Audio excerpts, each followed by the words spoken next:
So mga sangkay, ang mga dilawan ngayon ay umiiyak daw dahil nga po sa pagbasura ng mga kaso tungkol sa mga dambuhalang kayamanan ng mga Marcos na talaga namang sa kanila yan, mga sangkay.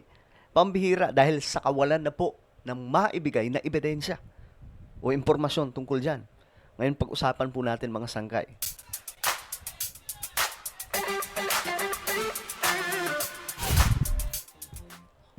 Alright guys, magandang oras po sa inyong lahat, sa lahat po ng mga nanonood ngayon, sa lahat po ng mga solid sangkay. Shoutout po sa inyong lahat at naway ayos lamang po tayo dyan. Comment down below hashtag solid sangkay kasama po ang inyong mga lugar para magkakilala po tayo dito sa YouTube at sa Facebook. Alright? Sa mga nanonood ngayon na hindi pa po nakakapag-subscribe, nakikita nyo po yung subscribe button sa baba ng video na to. I-click nyo lamang po yung subscribe, i-click ang bell, at i-click nyo po yung all. Sa mga nanonood po sa Facebook, i-follow nyo po yung ating Facebook page. Okay guys, so ito pag-usapan po natin ngayon, mga sangkay. Kasi, itong mga dilawan ngayon ay umiiyak kasi nga binasura na po ng Sandigan Bayan ang lahat ng mga kaso laban sa mga Marcos tungkol sa kanilang kayamanan. Aba, mga sangkay, dapat lang naman eh. Matagal na po kasing walang maisubmit na ebidensya ang mga yan.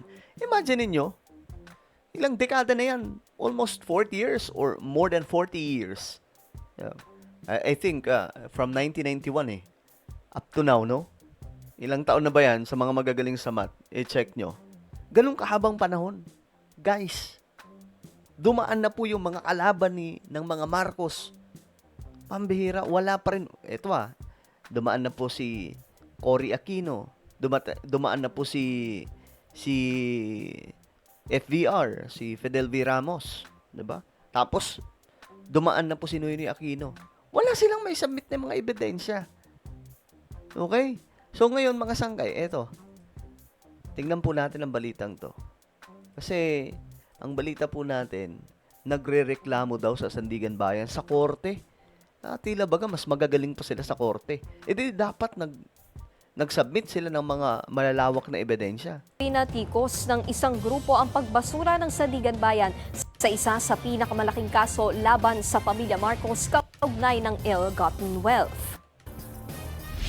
Ayon sa grupong August 21 Movement o ATOM, hindi katanggap-tanggap ang ginawa ng Sandigan Bayan. Hindi raw porke nagmumukhang kontrabida mga Duterte kamakailan ay ibabasura na lang ang mga kaso laban sa mga Marcos. Salata umano ang timing. Sa desisyong inilabas ng Anti-Graft Court, na-dismiss ang kaso matapos ihayag ng Presidential Commission on Good Government na hindi na ito maghahain ng dagdag na ebidensya. Na-recover na raw kasi ang karamihan sa mga ari-arian. Bahagi ang kasong ito na isinampa noong 1991 para sa $5 billion ill-gotten wealth ng mga Marcos. So, ayan mga sangkay, 5 billion US dollar nga. 5 tama ba? 5 billion US dollar. Ganun nga lang kakaunti yan kumpara mga sangkay sa nakita po ni Mel Tiangco eh. 'Di ba? Na 200 billion US dollar. 240, I think 240 billion US dollar. Ganun po kalawak mga sangkay. Isa pa lamang po yun. How much more kung titingnan nila lahat mga sangkay, pambihira? Nasa 170 banks ang Marcos wealth mga sangkay nakalagay. So anong iniiyak nila? Eh wala na nga mailatag pang mga ebidensya. No? Wala na eh. Anong pipig? Anak lang to ko. Dapat panahon pa lang ni Corazon Aquino, nung time na walang laban ang mga Marcos, tapos na yan. Kung may ebidensya, wala nga pong ebidensya. 'Di ba? Masyado pong pilit na pilit. Mga sangka itong mga kinaso kay La Ferdinand E. Marcos, yung pera na yan, kanila po talaga yan. Yung kayamanan na yan, kanila po talaga yan. Pilit inaagaw noon pa mga sangka ng mga dilawan. Ito yung sinasabi ko sa inyo. For now, kunwari kakampi sila kay PBBM. Pero, yung agenda nila dyan, maiitim yung mga balak ng mga yan. Pag nanalo, yung kanilang manok, na kung sakali susuportahan ni PBBM, sinong next na ilalaglag? Si PBBM. Dahil ang kaaway lang naman talaga ng mga dilawan dyan, mga sangkay, Marcos at mga Duterte. Yun lang, ayaw nila yan. Kasi gusto nila sila ang banal sa paningin ng mga Pilipino. Yan sila Risa, yan sila Kiko. Babalik at babalik pa rin po tayo dyan sa katotohanan na itong mga dilawan ay ayaw nila sa mga Marcos. Patatapusin lang nila ang term ni PBBM. Ganun lang. Mga traidor yung mga yan. Itinanggi ng PNP na Okay. So ito, mga sangkay, tingnan po natin. Tingnan po natin itong grupo na ito na nagrereklamo, mga sangkay, tungkol po dito sa ano ng mga Marcos. Hindi talaga nila matanggap, no, na binasura nang eh. O, ito.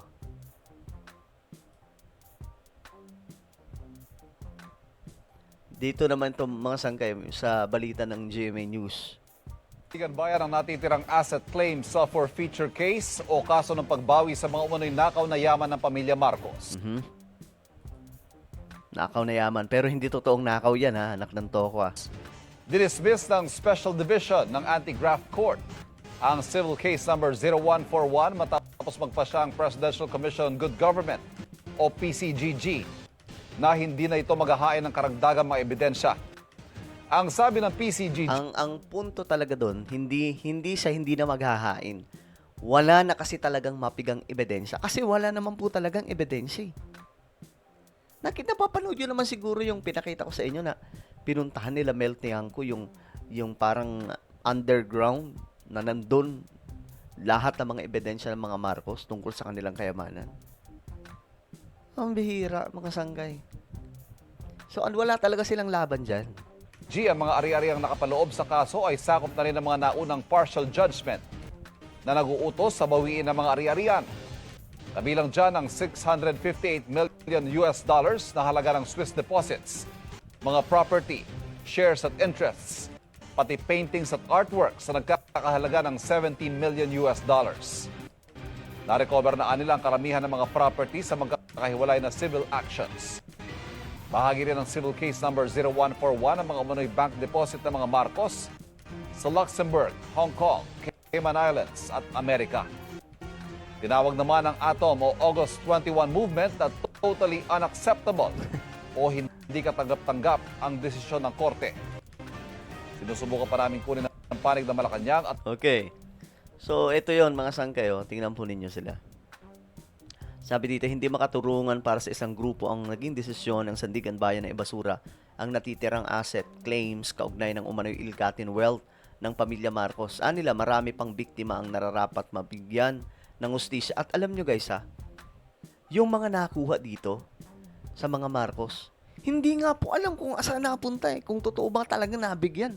Kasi may mga bariyang nakuha dito. Tatawagin ko na lang barya kahit sabihin po natin na sobrang laki ng pera na yon, mga sangkay. No. Barya lang kasi sa mga Marcos yan.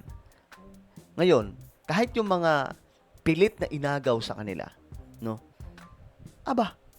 Ipamimigay daw po yun sa mga sabing na biktima daw po nung panahon na yon. Pero mga sangkay, ayon nga po sa mga lumalabas na impormasyon, binulsa lang din po ng mga, hindi ko na malaman kung sino mga opisyal yon.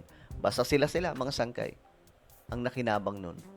So kawawa naman po yung pambira yung mga Marcos na mayaman naman po sila. Kumbaga, malaki ang pera nila. Pero dito tayo sa punto mga sangkay na ang mga Marcos po talaga tunay na inaayawan niya ng mga dilawan. Kaya itong si PBBM, tatraydo rin lang po yan ng mga dilawan. Ako maniniwala ako dyan. Kung sino magiging presidente na taga-dilaw, though imposible po yun mga sangkay. Pero just in case, kung mayroong magiging presidente na dilaw, ang tutugisin niya si PBBM. Hahabulin, pabubuksan na naman po yung about sa ill-gotten wealth na anak ng toko ilang dekada na pong nakaraan. Walang maisubmit na mga malalaking ebidensya. Diba? Mga sangkay. So, ayan. Good luck. Good luck sa kanila kung ano man ang mga pinaplano nito mga dilaw. Pero ito nga, lumalabas na po yung totoong kulay ng mga to. Diba? At lalabas pa yan mga sangkay sa mga susunod na mga taon. Okay? Kaya nga si Amy, kaya ito sigurong si Amy Marcos, ayaw po talaga niya sa dilaw. Alam kasi nila yung karakas ng mga dilaw. Kaya siguro ganun si Amy, oh, I don't know. Pero let's pray for our president, for PBBM, mga sangkay. Naway iligtas siya sa mga masasamang plano nitong mga dilaw. Alright? Ano po ang inyong opinion? Comment down below. Meron tayong YouTube channel. Ito po ay Sangkay Revelation. Hanapin niyo po ito sa YouTube. Ngayon din, kapag nakita niyo na, i-click niyo po yung subscribe, i-click ang bell, at i-click niyo po yung all. Ako na po ay magpapaalam. Mag-iingat pong lahat. God bless everyone.